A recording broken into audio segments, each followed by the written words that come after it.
Luethcke. I'm a third-year biology major at the University of Texas at Austin. My family comes from Houston, Texas.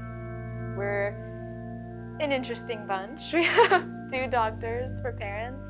My sister is a psychologist, also studying psychology here at UT. So during my first year at UT, I was walking around campus kind of towards my dorm, and I came across a kiosk that said, "Join Texas 4000. We ride from Austin to Anchorage, Alaska to fight cancer." And I thought, oh wow, this is really awesome. I thought it was a little bit psycho, but I thought it was awesome. So I wrote down some information, and I carried it back to my dorm. And it was one of those busy times of year where you would just look at your calendar and say, oh my God, maybe I can commit to this in a few years, when applications are over, when I know I've got my feet on the ground. And because I was thinking about my mom's story, which I'll talk about later, in the back of my head, and I was like, this is a wonderful way to honor her, and boy, would I love to do it. So I put it in my closet, and I sat and I waited for a while. But then I pulled it back out when I heard about my brother's leukemia diagnosis, and which I'll also talk about later.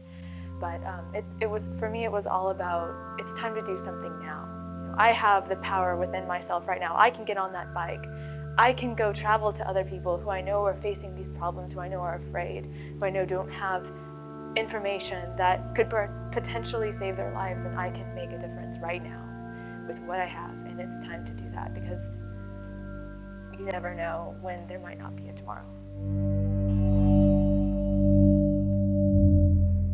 The first encounter I've had with cancer was with both my sets of grandparents. On my dad's side, my mama was suffering through breast cancer, and while we were cheering and yelling like crazy, my grandfather was also suffering testicular cancer. But as she fought on and got sicker and sicker, he kept his case under wraps and did not tell the family. He wanted all of our resources to go towards helping her. And it was a really beautiful case of strength that I keep in my heart right to this day. And I remember a quote that was on my dad's road ID that he always rode his bike with, and said, "All you need is love." And it was embodied by his parents. And all my grandpa wanted to do was take care of my grandma. And that's exactly what he did until the day she passed away.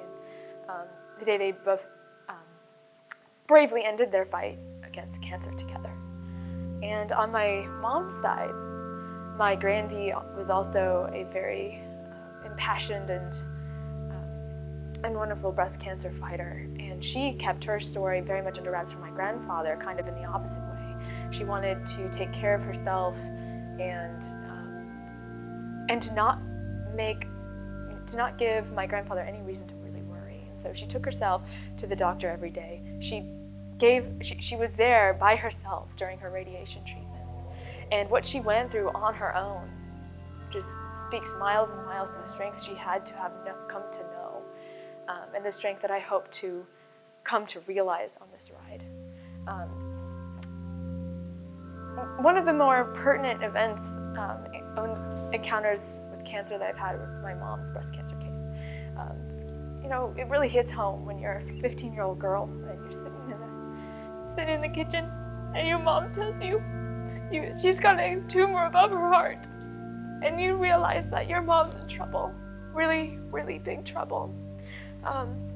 But you would have never guessed it by the way she talked about it. She was like, "Oh yeah, we're just gonna get it excised, a little bit of radiation, it's gonna be gone." And she was full throttle, let's kick this thing's butt right now, right then. And there was no reason to worry. And her strength carried the whole family through that period of time, and I will never forget how she bravely fought that off. She is to this day cancer-free, and we're very proud of her.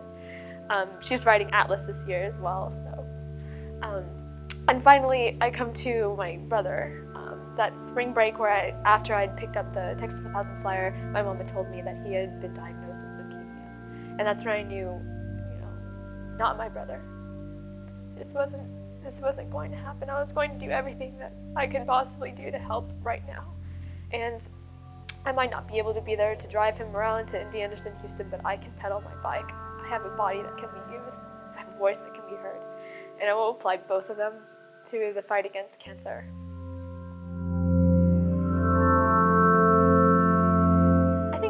lot of people take for granted is the sheer therapy that this organization gives to those of us who have had a lot of cancer trauma in our life.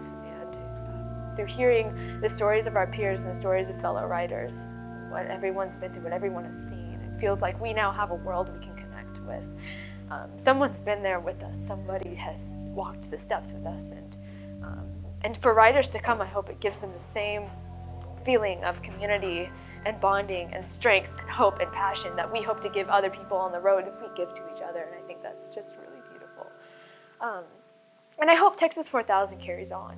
I hope in every community that we stop in a given program to, we speak to hundreds of people. And it's enough for me if just one of them remembers something that might help save their life. Or if one of them is so impassioned by a story of ours or something they heard on the road that they go home feeling empowered and more confident about their own case and their own struggles back at home, and that they can pull through this, they will pull through this, we will have a cure, it will happen, we can do